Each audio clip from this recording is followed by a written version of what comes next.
Well, Savannah, thank you so much for having me. Give it up for yourselves for being out on a Tuesday night. Yeah! Maybe look at hobbies when you get home, which I'm not from around here. I'm from Rhode Island, I'm from New England.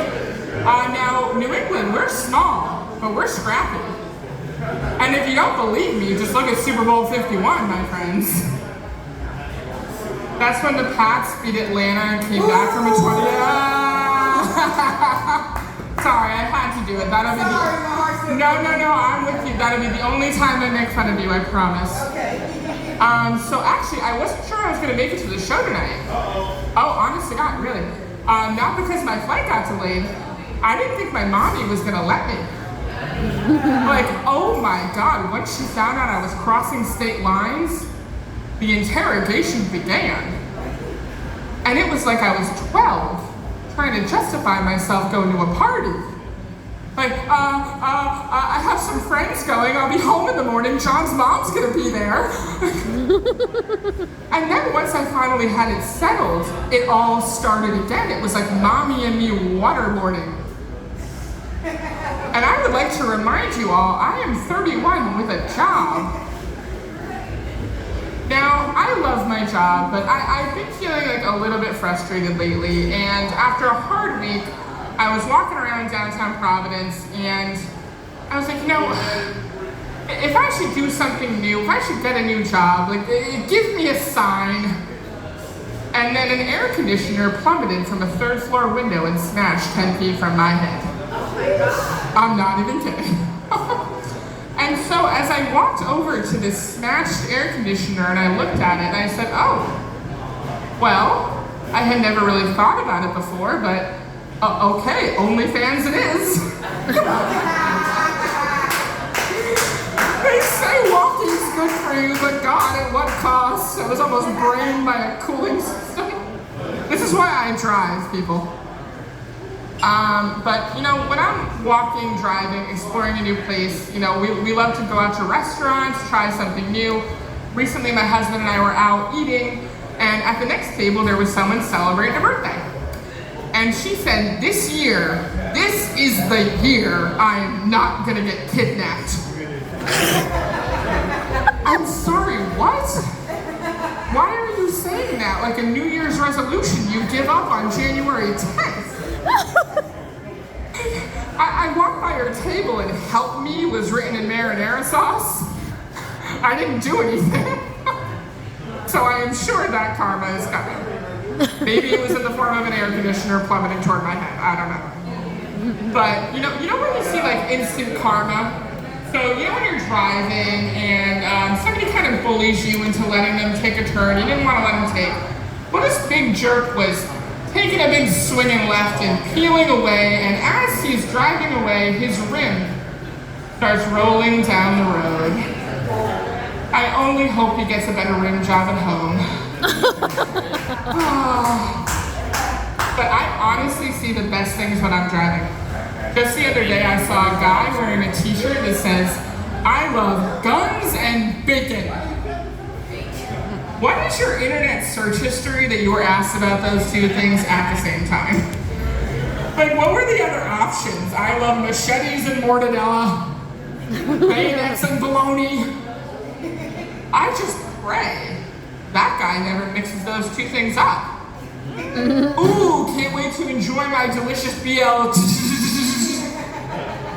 That would be tragic and awful.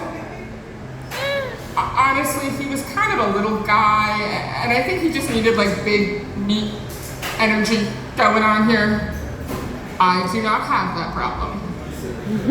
Because as you might be able to tell from your forced perspective of being down there, I am a tall woman. And let me just say this about that. When you reach a certain height, no matter your gender, people love to point it out, as if they're revealing this life-changing secret about you. Oh, you're so tall. Why, thank you. I wondered why birds always shat on me first. And then there's follow-up. Do you play basketball? Is your family tall too? Would people like it if I did that to them? Oh, you're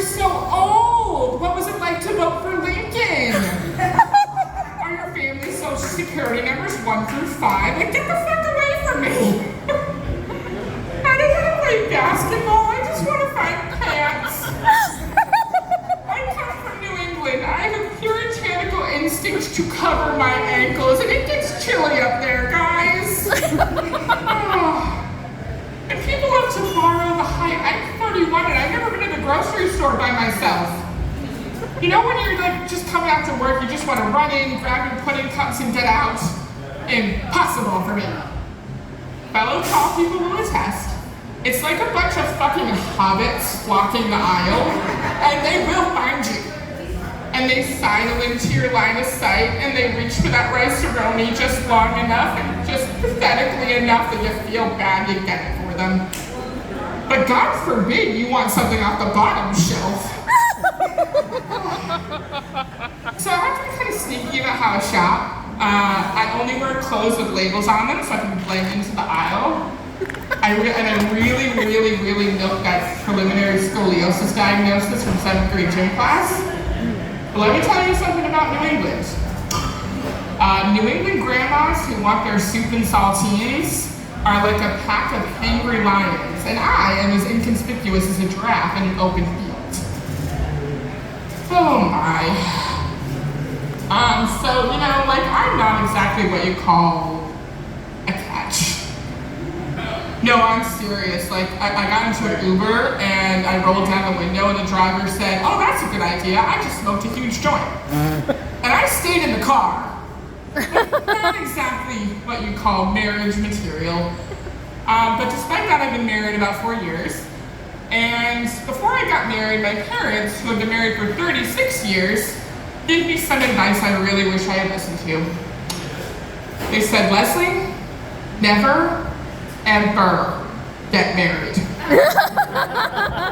Now, I gotta be honest with you guys, they actually said that to my soon-to-be husband and then tried to give him $10,000 to get as far away from me as possible. But alas, here we are, hanging in there. Because I figured out the secret to marriage really early on. Go to strip clubs together. Yeah, see, I was skeptical at first too, don't get me wrong. Until I found out they serve chicken tenders. Also just about anything for chicken tenders. Oh. My husband delivered chicken tenders in college. A whole bunch of stuff about me is starting to make sense. And you might think, like, "Leslie, doesn't that kind of make you insecure? Like, what if you don't feel like going?" "Oh, that's fine. I'll send him by himself." "Well, what if he comes back smelling like cigars, cheap liquor, and cheap perfume?" "Well, my perfume is $5. I enjoy a nice Cuban cigar or sandwich. And I would actually love another drink after this, so I'm good." Now, don't get me wrong. Like, I don't really get all that jealous because, like, this was very popular going up and down the halls in high school. Okay, time out. If you did not immediately burst out laughing at that, either you haven't been paying attention or you're the most gullible audience I've ever performed in front of. You think I was popular? Are you kidding me?